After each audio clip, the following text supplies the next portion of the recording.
नमस्कार. महाराष्ट्रातील विविध क्षेत्रातील बातम्या झटपट आपल्या मोबाईलवर पाहण्यासाठी लगेचच सबस्क्राईब करा राष्ट्रशक्ती लाईव्ह न्यूज आणि सोबत बेल आयकॉन प्रेस करायला विसरू नका.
समजलं आहे सोलापूर महानगरपालिकेचं आणि तुम्ही बघताय भारतीय जनता पार्टी जसा रेडीर डाव या ठिकाणी खेळते. पालकमंत्री हे गल्लीबोळांनी फिरत या ठिकाणी बघताय. आमदार देवेंद्र गोटे व पालकमंत्री जवळजवळ अमोल बापू असेल, मी आनंददादा, हात धुवून हे लोक मागं लागलेले होते आणि मताला 2,000-3,000 रुपये प्रत्येकाला या ठिकाणी देण्यात आलेले आहेत. भारतीय जनता पार्टीचं एवढं काम होतं तर मग एवढा पैसा आणि सत्ता कशासाठी? सर्वसामान्य लोकांनी इलेक्शन हातात घेतली म्हणून आमच्यासारख्या कार्यकर्ते या ठिकाणी टिकलेले आहेत. मी आजच सांगतो की चारही काँग्रेस पक्षाच्या या ठिकाणी उमेदवार या ठिकाणी विजय होतील. मतदानानंतर जो गोंधळ झाला तो नेमका काय होता आणि काय होतं तिथं काय एकमेकांना कार्यकर्ते भेटले? काय नाही, ते सत्तेचा माज आहे. फटाकडे उडवले, आमच्या समोर आले. आता आम्ही राहायला इकडे आहे, ते राहायला तिथंच आहेत. काही कारण नसतं नको गोंधळ, वरूनच हे सगळं गोंधळ आहे. त्यामुळे त्यांना भान राहिलं नाही आणि ह्यामुळे ते समोर गोंधळ घातलेले आहेत.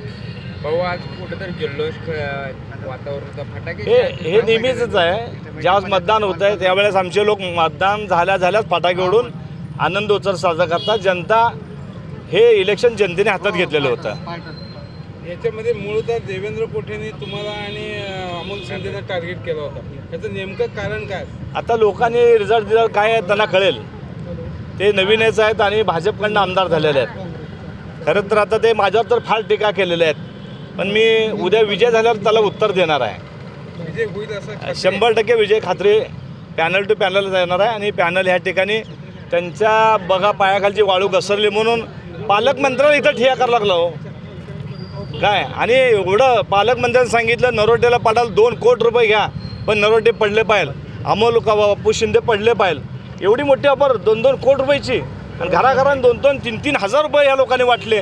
हे लोकशाहीला घातक आहे. आता काय नक्की भाऊ झाला, नक्की वाद काय झाला आता? कारण दोन्ही बाजूचे कार्यकर्ते नाही, वाद नाही. मतदान त्या साईडला, आम्ही चालत ह्या साईडला येत होतो. त्यांना सत्तेचा ह्या ठिकाणी गर्व आलेला आहे. ते लोक फटाक्यानं उडवत होते आणि ज्यावेळेस आम्ही तिकडनं समोर आलं तर एकमेकाला सहकार्य केलं पाहिजे. मतदान झालं की आपण विसरलं पाहिजे. मी 6 इलेक्शन लढलो आहे पण मनामध्ये कधी कपट नव्हता. पण आता त्यांचा नेताच तसा आहे तर कार्यकर्ते तसेच वागणार ना. राज्यात बी तसंच चाललं आहे. गोंधळ, दडपशाही, गुंडशाही किती बघितलं ना. मी 6 इलेक्शन लढले पण अशी इलेक्शन कधीच झाली नाही. इतक्या खालच्या लेवललाही भारतीय जनता पार्टीचे पालकमंत्री ते देवेंद्र कोटे गेले आहेत की काय विचारू नका. एवढ्या खालच्या लेवलला जाऊन तळागाळातले सर्वसामान्य कार्यकर्ते टिकून आहे. आज तिकडं आनंददादाला त्रास, इकडं मला त्रास, इकडं भाईजीला त्रास. जे कुठलाही पक्ष सोलापूर शहरामध्ये त्यांच्यावर राहू नये ही त्यांची या ठिकाणी स्ट्रॅटेजी होती.